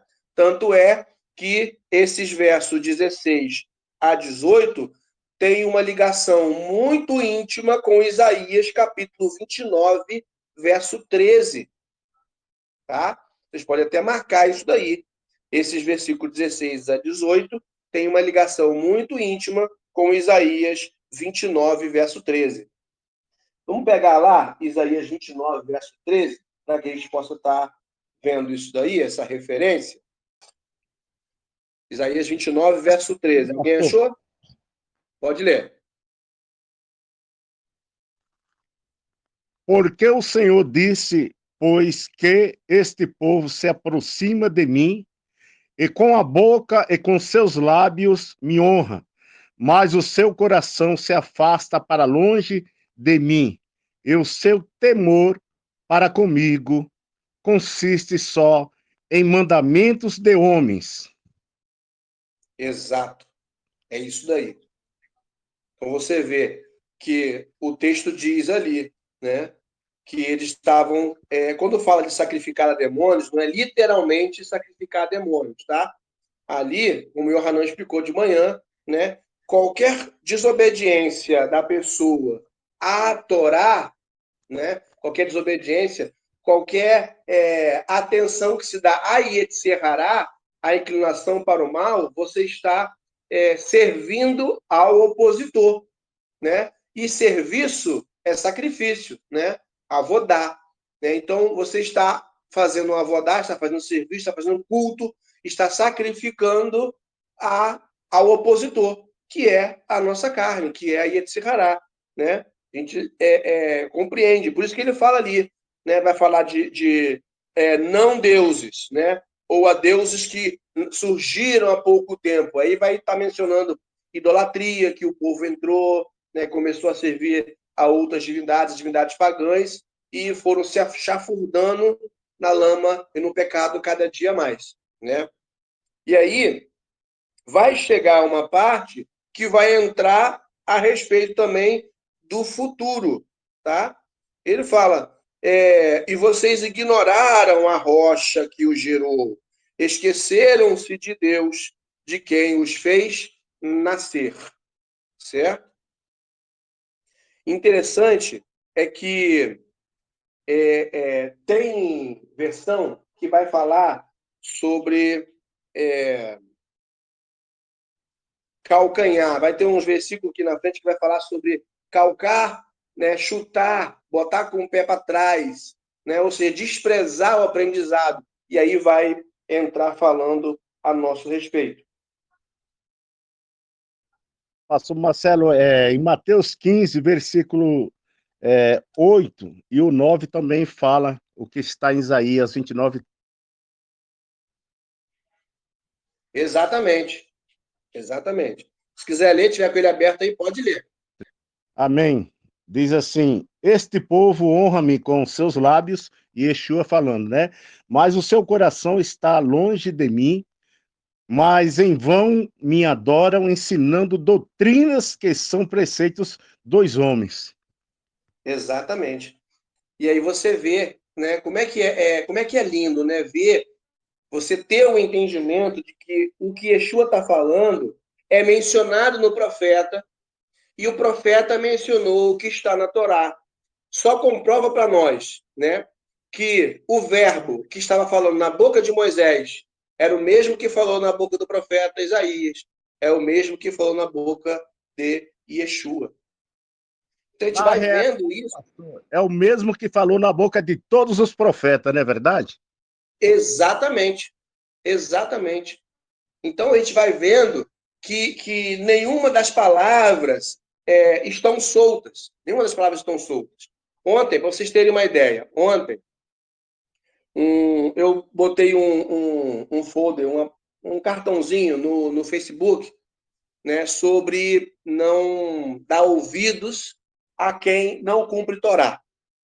E aí uma pessoa conhecida, né, comentou para mim no privado, me falando sobre Jó, né, capítulo 9, verso 25, se eu não me engano. Palavras de Bildade, falando que o homem é inútil, o homem é um lixo, o homem é o pó, tal. E a pessoa falou que acha um absurdo um autor da Bíblia falar isso do homem que Deus fez, falar essas coisas na Bíblia. Aí eu expliquei para ele, irmão, você tem que entender o contexto, né? Esse autor está esse autor não, essa pessoa que falou isso lá no livro de Jó estava ali para acusar Jó. Então ele estava falando sobre religiosidade. Ele estava falando com um olhar religioso. Ele estava acusando Jó. Ele estava dizendo que Jó estava passando por aquilo ali porque Jó era pecador, porque Jó era errado. Então, por isso que ele estava sofrendo, porque ele era pó, porque ele era cinza, porque ele era um lixo. Ah, não, o irmão falou. Não, mas eu não aceito que na Bíblia tenha essas coisas. Ué, por quê? Porque são pessoas que olham para o texto bíblico sem o entendimento correto, sem saber que ora o Eterno está falando na boca de alguém, e ora não tem o Eterno falando na boca de alguém. Mas o texto está ali para que a gente possa ter entendimento. Então a gente vê esse tipo de coisa acontecer, e quando a gente vê essa ligação da Torá, do profeta e de Yeshua, a gente sabe que quando a gente está estudando determinado texto, a gente está encontrando a verdade, porque a verdade está na boca do Eterno. Amém? Pastor, me perdoe, mas eu estou falando demais. E Não, os discípulos, né, Paulo, as pessoas defendem tanto a Paulo, não, agora eles não entendem que Paulo simplesmente está confirmando o que Moisés e o que todos falaram. Exatamente. Perfeito isso. Perfeito, é isso mesmo. Tanto Paulo, como Mateus, como Lucas, como João, como Pedro, como Tiago, todos eles reafirmaram aquilo que as Escrituras já falavam. Né? Todos eles já só reafirmavam. Eles não inventavam coisas, não vinha nada da cabeça deles.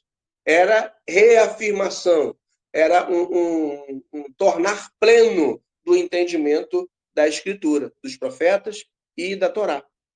Né? Amém, Vamos pastor. seguir. Baruch Hashem por isso. Baruch Hashem. Verso 19. Adonai viu e encheu-se de desprezo pela provocação de seus filhos e filhas. Ele disse: esconderei deles meu rosto e verei o que será deles, pois sou uma geração perversa, filhos indignos de confiança. Essa porção, esse verso 19 e 20, você encontra também nos profetas. Encontra a referência cruzada disso aqui também nos profetas. Certo? Verso 21. Eles incitaram meu ciúme com um não Deus e provocaram-me com vaidades. Olha isso. Aí aqui a gente está falando de quê? Vaidades. Estamos falando aqui de dogmas humanos criados, de coisas que desagradam ao Eterno. E ele continua: eu incitarei o ciúme deles com um não povo e os provocarei com uma não nação vil. E aí aqui nós encontramos profecia de Oséias, profecia de Isaías, e nós encontramos Paulo sendo falado nesse texto aqui. Ou seja, Oséias, Isaías e Paulo estavam mencionando o que estava escrito aqui. O Eterno, pela boca do profeta Oséias, estava repetindo o que ele tinha dito pela boca de Moisés, nessa canção, quando ele falou a respeito de chamar um não povo para ser povo, porque o povo dele o tinha desprezado. A mesma coisa aconteceu com Isaías. E a mesma coisa é Paulo mencionando esses dois profetas.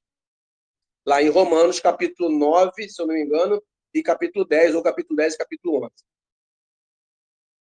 Certo? Vamos lá. Até aqui, tudo tranquilo? Todo mundo entendendo?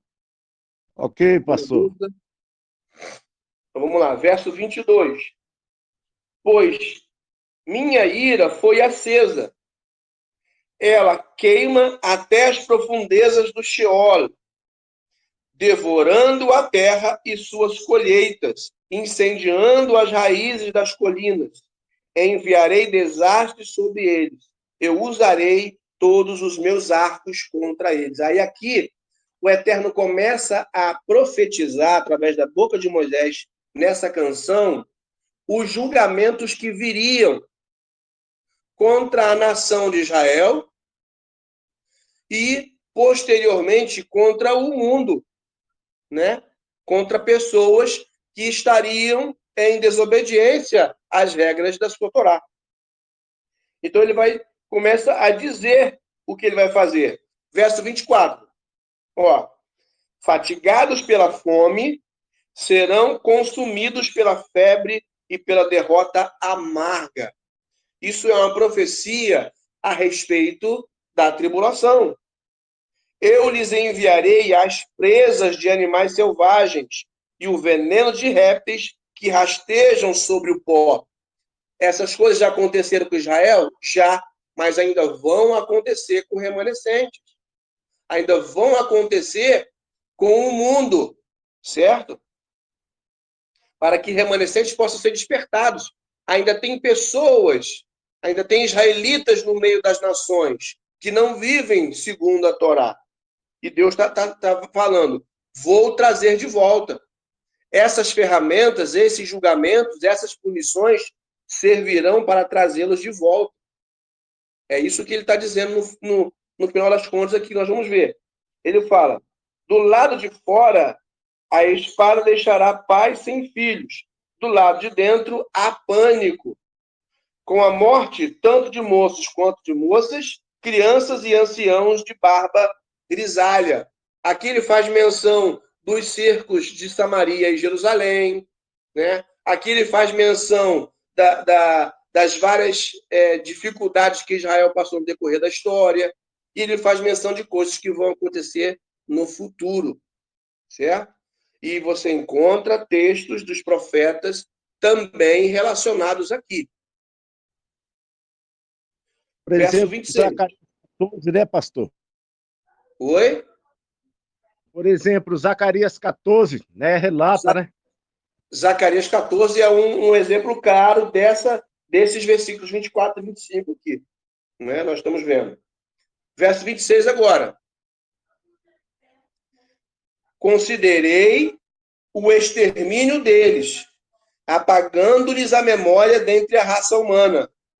Mas temi a insolência do inimigo, temi que seus adversários pensassem de modo equivocado. Nós mesmos o fizemos. Adonai nada teve a ver com isso. Aqui é o Eterno dizendo, não executei totalmente o meu juízo contra o meu povo, para que ninguém possa dizer, foi por minha causa que eles morreram.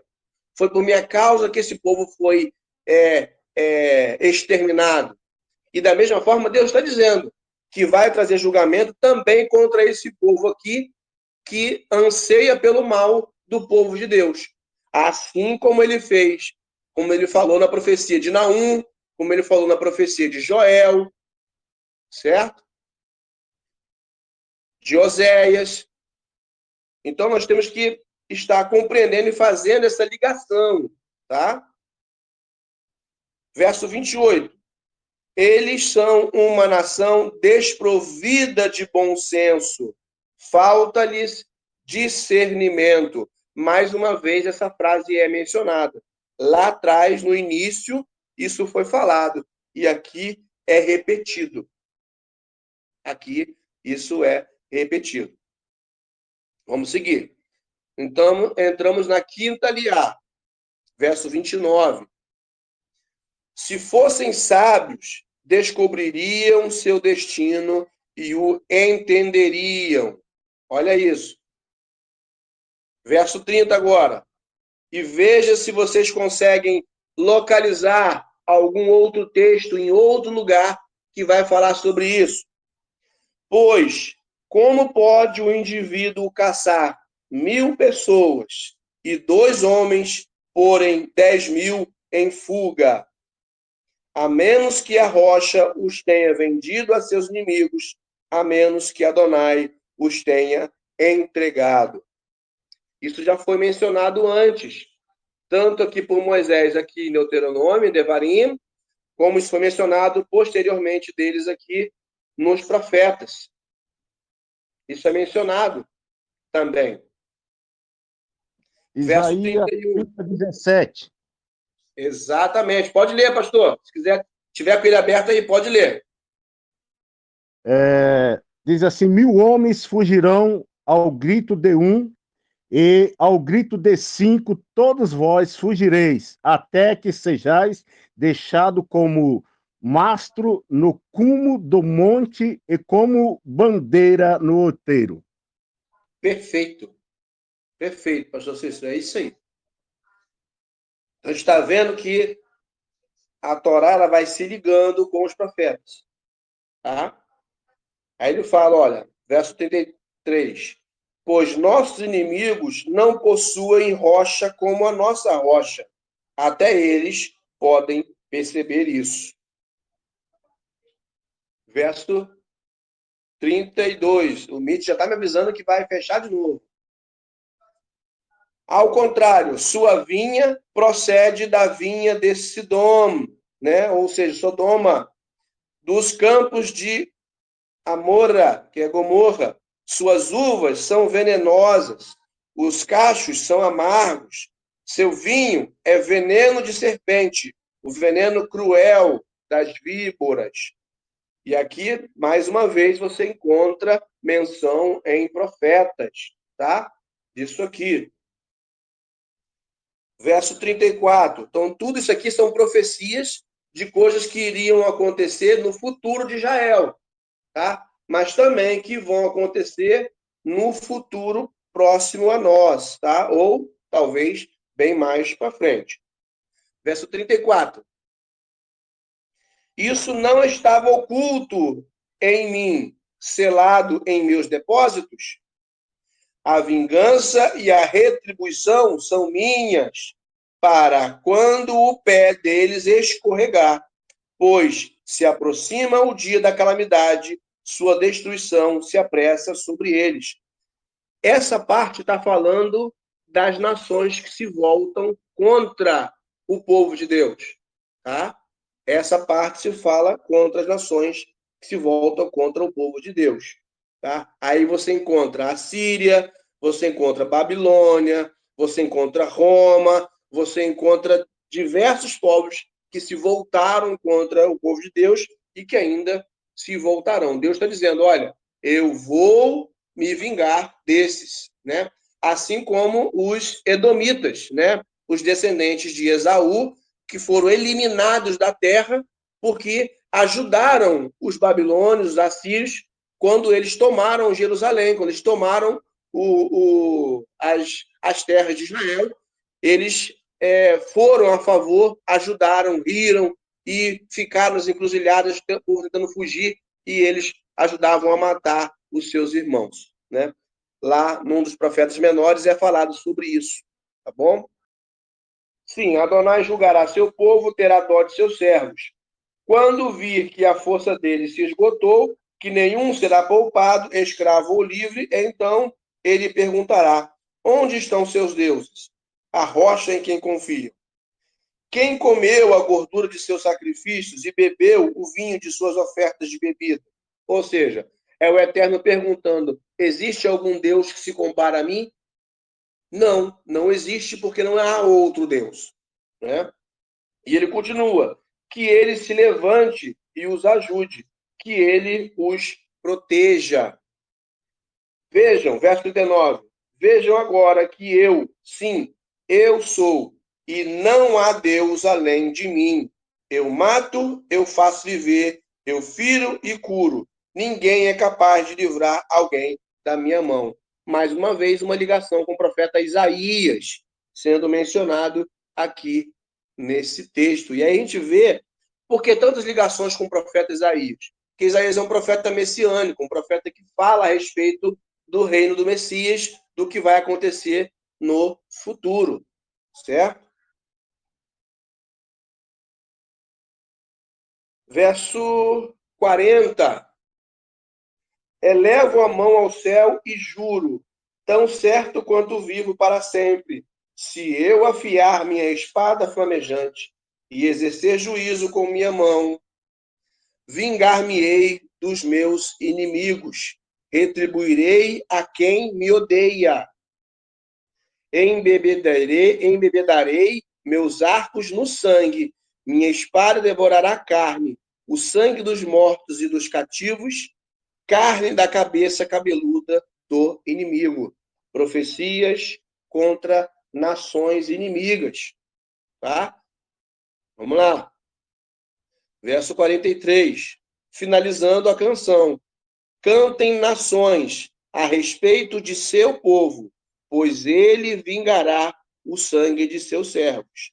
Tirará vingança contra seus adversários e fará expiação pela terra de seu povo. Certo? Irmãos, até aqui, alguém quer fazer alguma pergunta ou fazer algum comentário?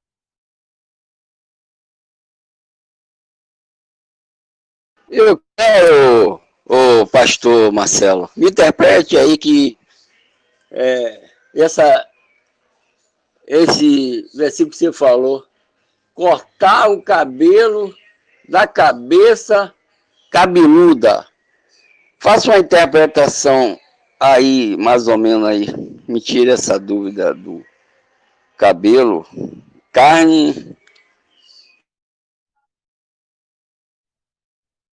Bom, o texto fala, ó, o Eterno está dizendo que vai se vingar das nações, tá? E ele fala que vai embebedar os arcos no sangue, né? E a espada devorará a carne. Ele fala o sangue dos mortos e dos cativos. E ele fala carne da cabeça cabeluda do inimigo. Ou seja, arrancar a cabeça, arrancar escalpo. Ele está dizendo que vai destruir os inimigos, de forma que não fique nada inteiro. Não vai sobrar nada do inimigo para contar a história. É disso que ele está falando. Eu achei. Pastor Marcelo, como Davi teve que cortar a cabeça de Golias, por exemplo? Por exemplo, como Samuel, que chega diante de Saul, que deixou o rei Amalequita vivo, né? Chega lá e passa a espada no meio do rei Amalequita e parte ele no meio, né? Então ele é partido em dois. É disso que o Eterno está falando. Baruch Hashem. Baruch Hashem. Verso 44. Moshe chegou e anunciou todas as palavras desta canção aos ouvidos do povo de Oxeia, né? Ou seja, Josué, filho de Nun. E aí aparece aqui Rocheia, não aparece Yehoshua. Por que será? Né? Porque Rocheia significa o Eterno salva. O Eterno é salvação. Aliás, perdão. Rocheia significa salvação. E Yehoshua significa o Eterno salva. Né? Então aqui está sendo mostrado para nós, tá? Dentro do conteúdo profético, está sendo mostrado para nós que quem é que vai fazer essas coisas? É aquele que salva. É aquele que é a salvação, né? Que é o Eterno.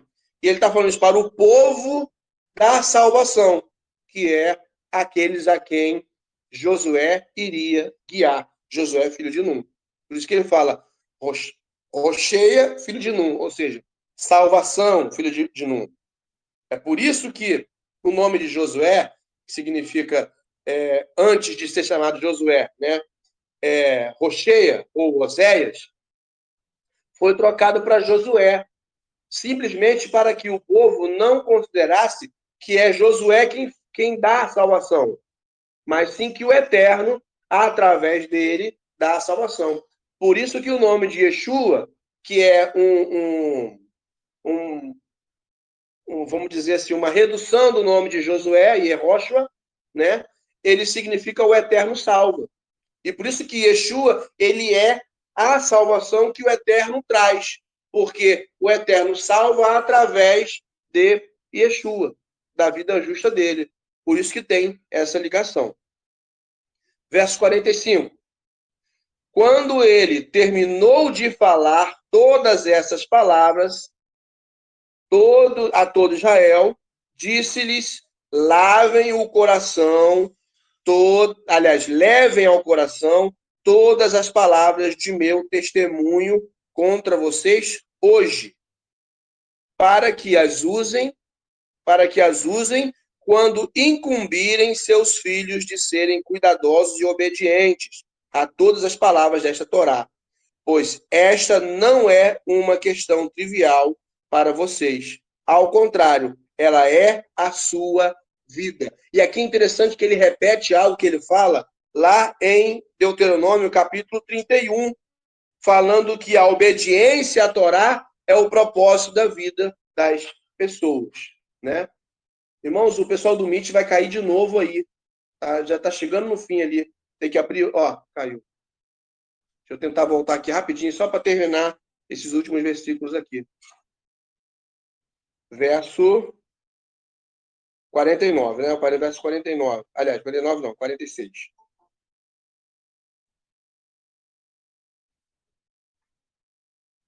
Verso 47, diz assim. Verso 47 diz: pois esta não é uma questão trivial para vocês. Ao contrário, ela é a sua vida.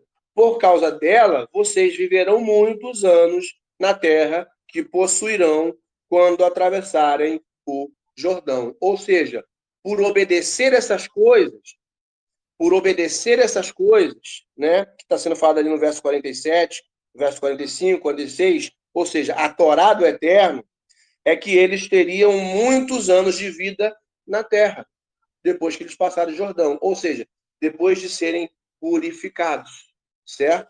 E aí, continuando, que é a última porção, Mafti diz assim, verso 48. Naquele mesmo dia, Adonai disse a Moshe: suba à cordilheira de Avarim, ao Monte Nevo, na terra de Moabe, diante de Jericó, e observe a terra de Canaã, que dou ao povo de Israel como propriedade. Você vai morrer na montanha, a qual subirá, e será unido a seu povo, como Aharon, seu irmão, morreu no monte Or, e foi reunido ao seu povo. Ou seja, o Eterno falando a Moisés que era para ele subir, porque lá em cima ele iria morrer. Isso é um apontamento para Yeshua.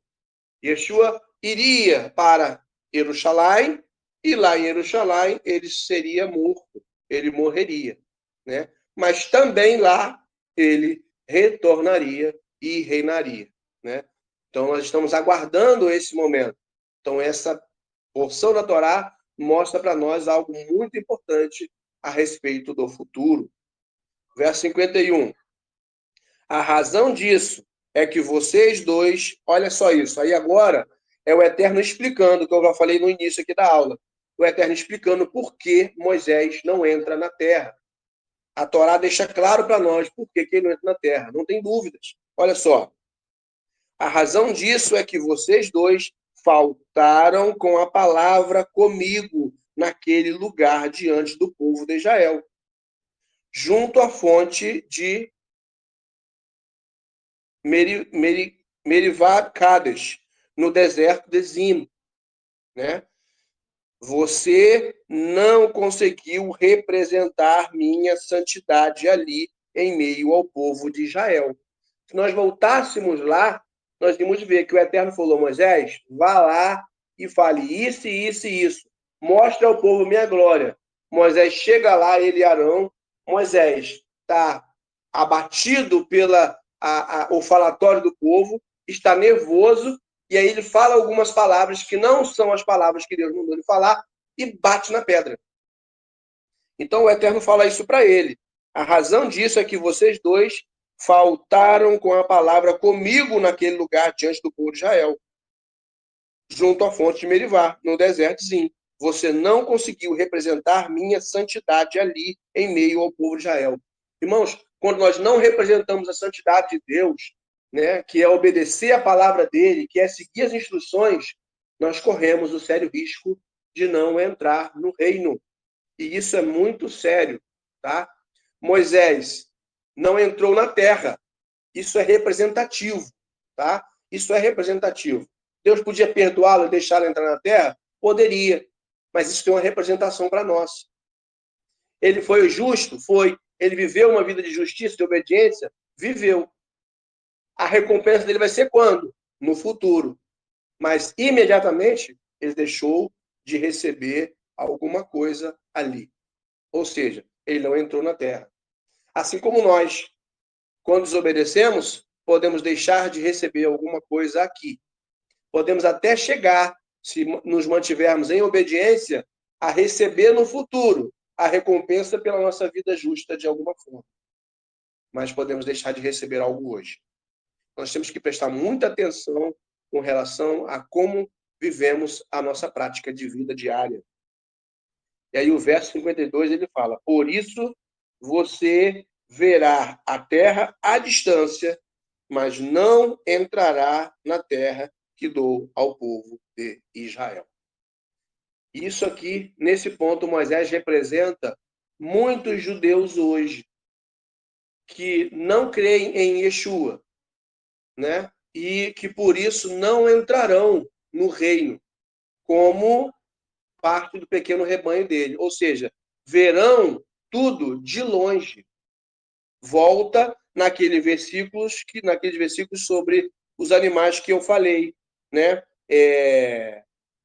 Coalhada de vaca, leite de ovelha, gordura de cordeiro, coisa de carneiro, volta naquilo. Ou seja, verão as coisas de longe, servirão os verdadeiros servos de Yeshua, né? Porque estarão com o corpo glorificado, enquanto esses não estarão.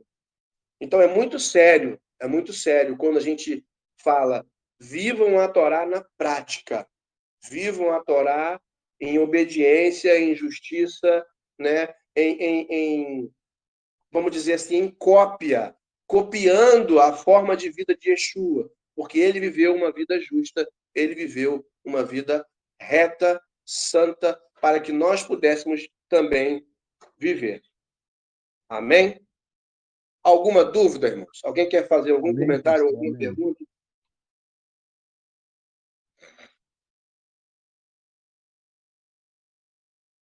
Pode falar. Não, só tô falando amém. Muito proveitoso. Amém.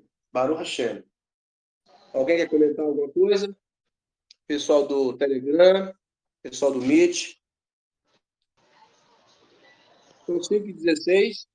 Acho que cumprimos o nosso propósito. Como eu disse, não chego nem aos pés do que o pastor Daniel tem de conhecimento, mas fiz o meu melhor para trazer ensinamento nessa tarde.